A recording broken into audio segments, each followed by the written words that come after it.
Hey guys, this is TVMayho here, and today we're going to talk about a Netflix original that just came out, and it's called Dear White People. This is going to be the first part of a two-parter video. So when you guys are done with this video, if you guys already watched the show on Netflix, then you guys can watch this one, and in the description there'll be a link to the second part, and then you guys can watch the second one. So Dear White People is a Netflix original that was taken from a movie called Dear White People. And basically the show is based around a Ivy League school that is predominantly white, where all the races are kind of all trying to stand out in their own way, but particularly the black people have a hard time sticking out. The thing about this show I like is that it says a lot of things that has become a controversy over the period of the last couple years in terms of black people and kind of where they are in society. Now, no way in any form am I trying to come off as racist or offensive to other races. I have nothing against any other races. I'm just giving you guys my opinion about what happened during the show and how I felt as I was watching it. So if you guys have different thoughts or opinions, feel free to comment below and we can continue to discuss about it. Just as a friendly reminder, this next part is going to be all spoilers because I'm going to get into depth about each one of the episodes. So again, if you guys haven't watched the episodes yet, go ahead and watch them. They're only 30 minutes, so if you're really a binge watcher like I am, it should only take you about 5 hours or so.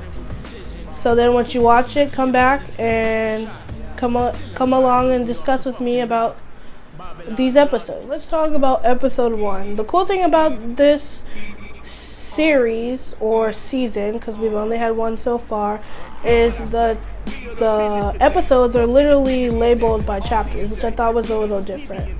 So in this first episode, we are introduced to a Dear Black People party that shows white people or Caucasian people dressed as different black people. So Nicki Minaj, Michael Jackson, anybody you can think of, that's who they were dressed as I'm sure many of you guys saw. So we see Sam, she is the main character, Sam White. The murder was there. Then with the hell and discovered the devil delivered some hurt and despair. Used to have powder to Scene for her theory on how things would be. And from this party, she created her own radio show called Dear White People. Just basically telling them like it's not okay to dress up as black people for Halloween because it's offensive. But in this episode, we did find out that Sam was actually the one that broke into their Facebook account and sent out invitations. The interesting thing about Winchester University is there are 3 different black organizations: AAS, BSU, and CORE. AAS, as they tell you, is the African American Student Organization. The BSU is the Black Student Union. And CORE, they didn't really explain it, I don't think, but I took it as like the higher level black people because they, like they said, they're able to get into meetings with administration.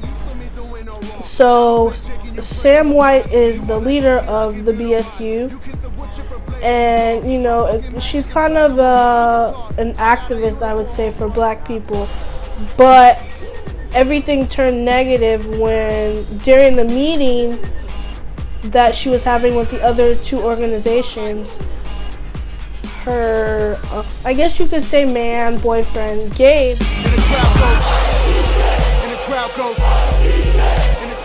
on Instagram of her leaving the room.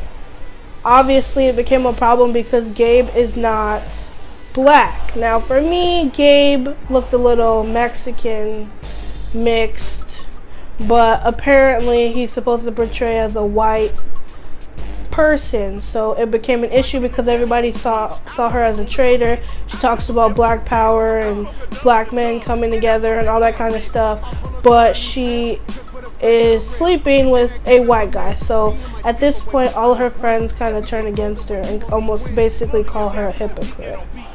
You know, Janelle says it. I feel that, you know, you can't really help who you love. It doesn't matter the race they're a part of, because it's like it all matters on how you feel about the person ultimately. So okay, so in episode 2, you got a bevy of shit you could grow. We like to thank you for choosing our crew, and that's from the crew you can. Basically talking about Lionel, which is kind of the news reporter. He's the only black person in the news, and of course he is gay.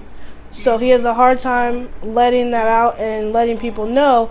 But we also find out that he is the one that told the black community about this Dear Black People party that was happening, and he was part of the ones that crashed the party. So for me, it was interesting to see Lionel in this light, because in the first episode, I mean, he's still a quiet person, but I wouldn't have never thought that he kind of brought all of the black people to that party. I know they talk about of him trying to fit in, which I understand, because, you know, everybody wants to fit in into their prospective crowds, which made it interesting to me of how all the black people are in Armstrong Parker housing. Here in episode 3, we find out that Troy is running for president. He's the first black president, in a sense. They call him Troy Obama, which is ironic. And he is just walking around trying to get votes for everyone. And if you notice, like most campaigns, he's saying the same thing to everybody. You know, number one on his list, number one on his list. He's saying that to everyone, trying their vote for him. And eventually when he does go to vote, he doesn't even vote for himself, which is kind of weird, because most time you vote for yourself because you believe in yourself. See how the party affected Troy. Troy was at an event with his father. He got a text saying that this Dear Black Party was happening, and he's the one that called the cops to bring them over. So at this point, we're kind of seeing that as the show progresses, we see it through a couple different points of view, through a few characters, and then the story will continue to progress. So after this happens, we find out that Troy kind of has two sides. The side that he shows his father, where he is responsible, you know, goal-oriented, and basically living for his father. And we see the irresponsible Troy. You know, he's not doing anything too bad, because I guess he's either 19 or 20, so he can't really drink. But of course, in college you drink, even if you're underage sometimes, if you like drinking. So he's drinking and smoking weed, which are obviously two things he hides from his father. In this episode, we find out, along with him sleeping with Coco, he is also having relations with a professor who is portraying herself to be a lesbian. And he goes to a party, another party, after the party he was at when he was trying to convince people to vote for him for president, the higher ups, though, like the administration. And he sees this professor, and they go hook up in the boathouse, I believe. And after they've slept there all night, they find out that he does win the presidency. But when they come out, a football player, Thane, is dead. Basically, that happens because he was over drinking, as we saw. Another major event that happens in the show. Okay, so in episode 4, this is the connection of Coco.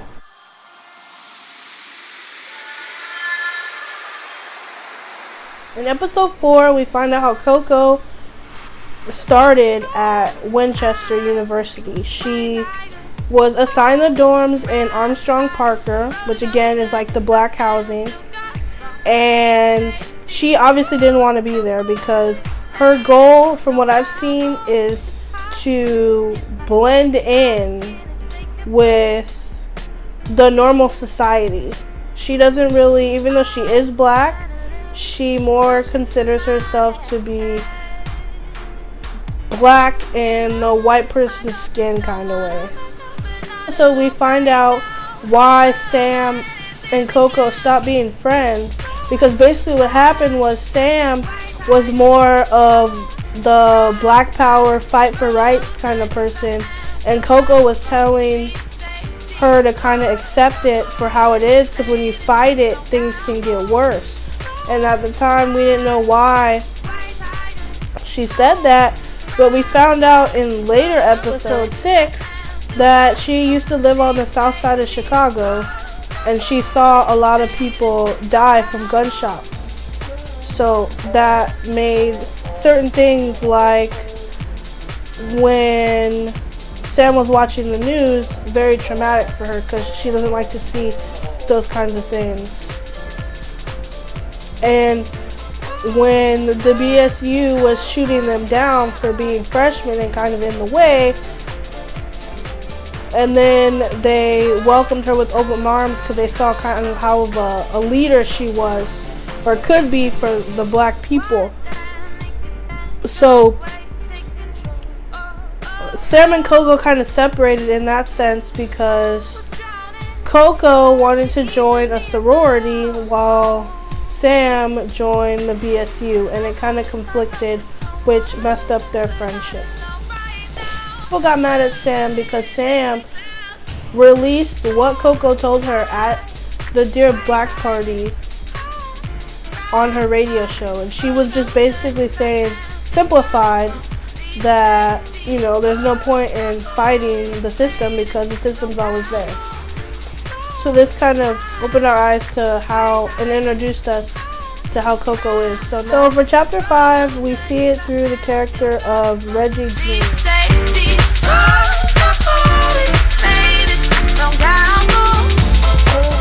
Cool thing about Reggie is that he is also a computer science major, just like I am. So it was interesting to see one of the characters put in this kind of light, because Reggie is really smart. And we see that too when they go to a party, because here what happens is Sam leaves because she's going to go hang out with Gabe, which obviously Reggie isn't okay with because he loves Sam, but he doesn't want to tell her. So they go to an ASU party first. It's boring. Then they go to a movie, which is also kind of boring when they meet up with Lionel. And then they go to another party, which is where it's like the base of the party, because Sam's also there with Gabe. And they kind of talk for a minute, and then Reggie runs into this guy, Addison, who is the host of this party, and they want to play a trivial drinking game with different trivia questions, and the people that get the questions right don't have to drink. The ones that don't answer the question have to drink. So they're playing the game or whatever. Reggie's winning, so that's all good. So they're not really drinking too much. But then a song comes on with the N-word in the lyrics, like several black songs do when it's explicit. And of course, there was a moment in time where this has become a controversial issue. And here it does become a controversial issue because Reggie is telling Addison to not say that. You know, even though I'm saying it, you don't have a right to say it. And they kind of get into an argument about it. And eventually the cops show up. And the cops are saying like, oh, what's going on here? They ask Reggie, is he a student? And then they ask for his ID. And of course Reggie's offended because he doesn't understand why he is the only person asked for ID when Addison, the other guy, was not asked for his ID. So, you know, he says F you pigs or whatever. And of course, all of a sudden, campus security pulls out a gun. Of course, whenever a gun is pulled out, everybody freaks out. So Reggie begins to stutter, and he's slowly reaching for his wallet. He shows the cop that he is a student, and the cop gives him his wallet back, and they leave. But obviously, you know, when you get a gun pulled on you, it's very, I'm sure, I've never had it happen to me, but I would think it's very traumatic to happen, because, you know, your life is flashing before your eyes. You can get shot. You know, you don't really know what's going to happen here in this situation. So after the cops leave, the party is kind of over at that point, and Sam feels kind of bad. She's trying to go check on Reggie, but of course Reggie isn't answering, because again, he is scared. Like, he was legitly scared. You could see it in his face after the party, because he was obviously upset that Sam brought Gabe, one, and two, that she wasn't there for him because she just left with Gabe. That I forgot to mention is Prestige, the racist magazine, as they would call it, that was published with a gnome on the front. And a lot of you people that may or may not have taken history about slavery, the gnomes were put in front of houses to let the slaves know that it was a safe haven and they could easily come in there without harm. And before they entered the party, Reggie had knocked over the gnome, because Joelle was telling him to relax because it's a party, and she could see that he was tense about Sam going out with Gabe. So he knocks over the gnome kind of in like to prove that he's relaxed. But as the party is broken up and they're walking out, the screen is shifted to that gnome again that's been knocked over, kind of letting you know that it's not a safe place anymore because the gnome was knocked over and because of the situation that had just happened.